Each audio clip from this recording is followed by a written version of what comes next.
What's going on, guys? My name is Boss. Welcome to another video. So we're gonna just jump straight into this battle, and between Tomb King and Warriors of Chaos. Tomb King leading by me, or Warriors of Chaos leading by XMT Dimmy. Alright, Dimmy. Sorry if I butchered your name, but I tried my best. Alright, so I'm gonna pause and introduce my opponent's army first. For the front line, he's got 1, 2, 3, 4 Forsakens, 1, 2, 3 Chaos Marauders, and it's just a very long infantry line up, and behind them are his leadership, Kodok the Sun Eater and a Dragon of the Shaggers. And Kodok the Sun Eater only has, oh, that's a lot of spells. Alright, we're gonna try our best. There you go. Star Crusher, Lord of the Stone, and that's it. And he also has a normal Chaos Chariot. That's quite interesting pick, but I can understand the scenario behind this pick, because Tomb King infantry mostly have low armor, and you don't really need Golby's Chariot to do the damage, and I think that's the idea behind it. Alright, and we have a Chaos Sorcerer of Fire, which is very good against Tomb King. He's got Burning Head, which is very effective at getting rid of Tomb King infantry. He's got Fireball, which is very good against constructs, because most Tomb King constructs are vulnerable to fire. And he's got Kindle Flame, Evasion, and that's it. And then he's got also a Chaos Warhammer with Poison and 3 Marauder Horsemen, and these are normal horsemen with no AP, which is understandable. Alright, let's go over my pick. I have 1, 2, 3 skeleton warriors in the front, 1, 2, 3 skeleton spears, and one of them is the Regiments of Renown King Nekhesh Scorpion Legion. And last but not the least, I have a unit of Tomb Guard. Alright, I have 2 skeleton archers, 2 great bows, the Lord in Command is Cetra the Imperishable on a chariot, with incantation of protection, incantation of Cursed Blade, and Unyielding Will, the Restless Death, and the Curse. The Curse is actually a very interesting mechanic. I'm gonna explain further when we get to it. Alright, and I believe I have another caster. There you go. I have a Lich Priest, Death, with Spirit Lich and Life Leeching. And then at the far back I have 2 Necro Knights with Helps, and these are very good anti-large, and they have poison damage as well, so it's pretty good. Alright, let's see how this is gonna play out. So first, because there's like a little terrain here, like my great bows are not really having a very good fire solution, so I just move up a little bit. So the idea is to control this, the idea is to take this hill, but my opponent is just charging forwards with his infantry as well, so he did a really good job by taking the high ground here. But I would say it's quite even. It's not really that big of a deal.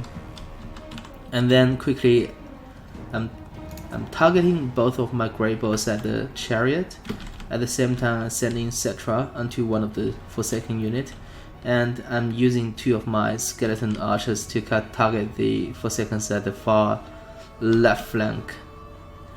and I believe this Necron Knights are gonna get a charge off, and I'm still putting these Necron Knights to stay put and see how it goes. And there you go, Necron Knights charge coming in. Quite nicely stop the charge onto Skeleton Warriors, otherwise the Forsaken gonna just crush them. And unfortunately these Forsakens actually got into my Skeleton Warriors, and also these Forsakens actually got into my Great Bows, which is quite bad. As you can see, the charge alone took out like a chunk of health from my Great Bows, which is unfortunate. And he's actually pushing in with everything into, like, really heavy into this flank. He's got one unit of Marauders. Actually, is that, yes, 3 units of Chaos Marauders and 2 Dragon Shagas here to try to get rid of Cetra the Imperishable. And Cetra is not doing so hot. He's at basically half health already. And there's a Kolok abilities got summoned on here onto one of my Skeleton Archers, and also finally I was able to pull those Great Bows out and charge the reserve unit of Chaos Helps in onto those Forsakens. Together I'm also gonna pull back the Spearmen to just basically try to help these Forsakens. At the same time, Chaos units on the right flank of mine is actually just about to pour in, which is not looking so great for Tomb King. Cetra is at half health. Right now he finally got pulled out from this engagement, which is pretty bad for him, and now looking to recover. And also I lost a Skeleton Warrior unit completely to Forsakens at the front, and these 2 Great Bows are not doing so hot by clumping together, and one of them is down to 9 models. Well, 9 models is actually pretty good, but health wise they took a beating. And those Forsakens are still just going after them, which is quite bad. Alright, let's put back to normal speed and see how it's gonna play out. So I quickly just charge Cetra into these Forsakens, and then you saw the command. I'm just gonna keep ping-ponging him between the infantries and kiting those Dragon Ogre Shagas at the same time. Poison Warhounds are coming into my Great Bow block, which is pretty bad, but Necron Knights are responding quite nicely. And also I was able to push out these 3 units of Chaos Infantry very well with my Skeleton Warriors. And Cetra actually got freed from this engagement, and now he's at this engagement, but he's got shooting down, like he's just gonna chased by those Marauder Horsemen. And also Kolok and the Dragon Ogre Shaga still just trying to ping my Cetra in place, which is pretty well executed, I should say. Like, just ping Cetra here with Marauder Horsemen is actually, in melee, is actually pretty good, because they have the mass to actually slow down Cetra, and then he gets Kolok. But I think a better situation would be get that Shagas in as well, but I think for the most of it he did a really good job. And I charged these Necron Knights to fight that Dragon Ogre Shagas, and also charged these guys in to fight Kolok. At the same time trying to get Cetra out, because he's really not in a good place. At the same time, my Skeletons and my Great Bows are not really occupied, so they are now all shooting at Kolok, which is the ideal target for now. And we have some Chaos troops rallied and coming back in, and let's see how the game will play out. Alright, Cetra is pretty damaged. I really need to get Cetra out. At the same time, those Necron Knights together with Skeleton Spears are just pushing into this blob of Marauder Horsemen.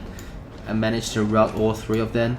And Great Bows are still just raining arrows into Kolok. And Cetra is now free, which is huge for me as well. Now Cetra is going to charge into the infantries here, here, here, and maybe here to just basically ping-pong in between infantries. And that was a very good Burmese head, like taking out pretty much one of my skeleton archer unit completely. I really didn't react in time. And the Necronites are winning against Kolok, which is pretty good. And I should have switched those Grey Balls into these Shagas now. There you go. I lost a Necronites in the process of killing Kolok, but that's okay. Right now, I summon a Ushabti unit right on the top, and together with Cetra, they're gonna just mop the floor with the Chaos Infantry. And at this point, the only threat, because Kolok just died to missiles. At this point, the only unit on the field, okay, Shagas is actually dying as well. So yeah, I mean, it looks pretty green for Chaos now, since Chaos leadership really just got shoot down pretty hard. And I still have Cetra on the battlefield together with one unit of Necronites. So that, because the Necronites are currently escorting these Shagas outside the map, and I still have like relatively 3 healthy infantry and 2 skeleton archers and 2 Grey Balls, and still all just on the battlefield, so which is good.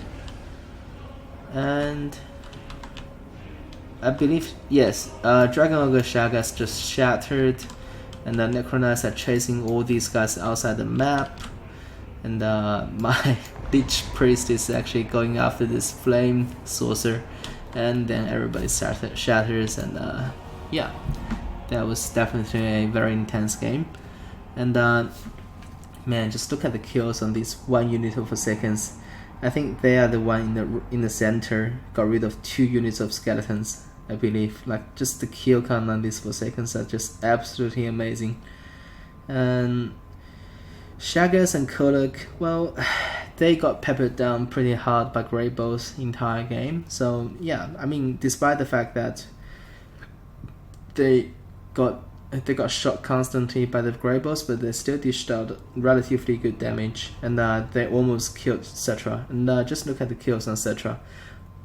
Cetra Chariot is probably the strongest Chariot Lord, like one of the strongest Chariot Lord in the game.